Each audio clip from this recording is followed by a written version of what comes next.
हाय viewers. कैसे हैं आप लोग? उम्मीद करता हूँ खैरियत से होंगे। अच्छा दोस्तों, देखा होगा आपने चैनल में इससे पहले भी जो वीडियोस बनाई गई हैं वो बच्चों से रिलेटेड थी।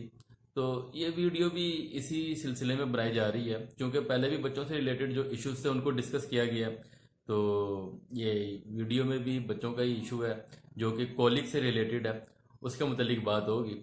तो वेलकम करता हूँ आपको अपने यूट्यूब चैनल में। मैं डॉक्टर वसीमुद्दीन। तो चलते हैं अपने टॉपिक की तरफ।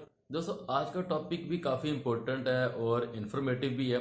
तकरीबन हर घर का इशू है, हर बच्चे का इशू है, और हर पेरेंट्स को कभी ना कभी, बल्कि लाजमी तौर पर मैं तो कहूँगा कि इस चीज़ का, इस तकलीफ का फेस करना पड़ता ही है।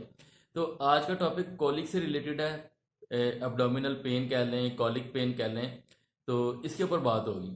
दोस्तों, काफ़ी इम्पोर्टेंट टॉपिक है, तो वीडियो को लास्ट तक ज़रूर देखिएगा ताकि आपको ये पता चले कि इस कॉलिक से रिलेटेड जो भी कैफियत है, जो शिकायत है, कंप्लेन है, उसको कैसे रिजॉल्व किया जाए, इस मसले का हल क्या है।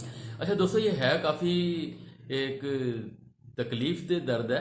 अगर चूंकि एक बच्चा तो बोल नहीं पाता, अगर इन्फेंट्स होगा या बेबी होगा, हाँ थोड़ा बड़ा बच्चा होगा 7-8 साल का, 5 साल का, वो तो बता भी सकेगा अपनी कैफियत के मुतल्लिक। तो दोस्तों, अगर हम इस कोलिक से रिलेटेड अगर बात करें कि ये पेन होता क्यों है, इसकी कैफियत क्या है, नोयत क्या है, और लास्ट में मैं मेडिसिन भी ज़रूर बताऊंगा। सिर्फ एक ही मेडिसिन बताऊंगा और वो काफ़ी कारगर है इस चीज़ के लिए, और बहुत से पेशेंट इस चीज़ से मुस्तफ़ीद हुए हैं और ठीक भी हुए हैं। मेरे तो प्रैक्टिस में काफ़ी तक हद तक मैं इसको यूज़ करता हूँ, इस मेडिसिन को। आप लोग भी इसको यूज़ करवाइएगा और पॉजिटिव रिस्पॉन्स लाजमी मिलेगा आपको। अच्छा दोस्तों, ये कॉलिक पेन है या कॉलिक है बच्चों में, ये कोई एक ख़ास किस्म का दर्द नहीं है कि आप कह सकें कि भाई इसकी एक सिर्फ यही वजह है, या इसी वजह से ये दर्द होता है, या ये दर्द इस जगह पर होता है। अच्छा दोस्तों, इसके पीछे बहुत सी वजूहत हो सकती हैं। मतलब अगर हम काज को डिस्कस करना शुरू करें तो घंटे डेढ़ की वीडियो तो खाली काज पर ही बन जाएगी। तो लेकिन मैं मोटी मोटी सी और ज़रा इंपॉर्टेंट बात में ये आपको ये बताता चलूँ कि ये कॉलिक पेन बेएतदाली की वजह से भी हो सकता है। मिसाल के तौर पर मैं आपको ये बताना चाहता हूँ कि अगर एक ऐसा बच्चा जो ब्रेस्ट फीडिंग पर है, मतलब माँ का दूध पीता है, अगर माँ ने खाने पीने में कोई बेतदाली कर दी है, तो डेफिनेटली बच्चे पर उसका काफ़ी हद तक असर होगा। बच्चा फेस करेगा और कोलिक पेन में मुब्तला हो सकता है। मतलब इसके अंदर माँ को अपने खाने पीने के अंदर काफ़ी एहतियात बरतनी होगी अगर बच्चा ब्रेस्ट फीडिंग पर है। अच्छा, यहाँ पर अगर हम देखें, अगर एक बच्चा ब्रेस्ट फीडिंग पर नहीं है, फीडर पीता है, मुख्तलिफ पैकिंग में जो मिल्क मिलता है, दूध मिलता है, खुश्क पाउडर भी या दूसरा पाउडर भी, दूसरा दूध भी, अगर वो पीता है तो उसके अंदर भी काफ़ी केयर टेक करनी होगी। देखना होगा कि बच्चा दूध जो पी रहा है उसका रिएक्शन हो सकता है। लैक्टोजन, जो अक्सर बच्चे सेंसिटिव होते हैं लैक्टोजन को लेके, ये भी एक इशू हो सकता है।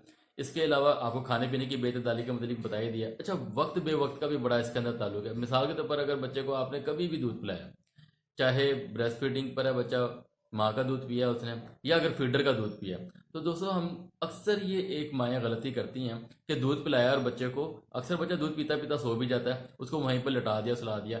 ये नहीं कि बच्चे के दूध को थोड़ा डाइजेस्ट करवाया जाए। मतलब अगर बच्चे ने दूध पी लिया तो उसको कंधे के साथ लगा के थोड़ा कमर को सहलाया जाए कि उसने जो भी पिया दूध वो थोड़ा स्टमक तक पहुंचे, थोड़ा डाइजेस्ट हो, उसके बाद बच्चे को लटाया जाए। मतलब अगर इनडाइजेशन होगी दूध की या मिल्क की तो कॉलिक पेन की वजह बन सकती है, क्योंकि अगर मिल्क मुकम्मल तौर पर डाइजेस्ट ही नहीं होगा तो गैस ट्रबल होगी। जब गैस ट्रबल होगी तो ज़ाहिर बात है वो एक वेव्स उठेंगी पेन की, जो कि बच्चे को तंग करेंगी। अच्छा, अगर हम बच्चों को कॉलिक से रिलेटेड के मतलब अगर डिस्कस करें, तो एक बच्चा क्या करेगा, बच्चा सिर्फ और सिर्फ रो कर इसका इजहार करेगा। अगर थोड़ा बड़ा बच्चा बड़ा होगा तो जाहिर बात है वो तो मुंह से ही बताएगा कि पेट में दर्द है, ये दर्द इस किस्म का है या इधर हो रहा है, अपनी तकलीफ का इजहार कर देगा। छोटा बच्चा क्या रोएगा, करेगा, सिर्फ रोएगा। अपनी मुट्ठियों को ऐसे क्लंच, मतलब मुट्ठियों को बंद करेगा, भींचेगा, छाती की तरफ लेकर आएगा, अपने जो दोनों घुटने होंगे पाँव के उसको भी बेंड करके पेट की तरफ लेकर आएगा। अच्छा दोस्तों, जो ये मैंने आज जिस मेडिसिन का जिक्र करना है, काफ़ी इंपॉर्टेंट मेडिसिन है, और उसकी ये खास अलामत है, मतलब मरीज दोहरा हो जाता है, डबल हो जाता है, खुद को बेंड कर देगा, मतलब दोनों हाथ पाँव खाल बेंड करके अपने एब्डोमन की तरफ, पेट की तरफ ले आएगा। मतलब बच्चा, अगर आप देखते हैं कोई कोलिक पेन की शिकायत में मुब्तला है, तो अगर आपने देखा है कि बच्चे ने दोनों मुट्ठियां बंद की हुई हैं, चेहरा लाल हो रहा रो रो के, और अपने घुटनों को भी और हाथों को भी अपने पेट की तरफ ऐसे स्क्वीज करके मोड़ के बेंड हुआ है,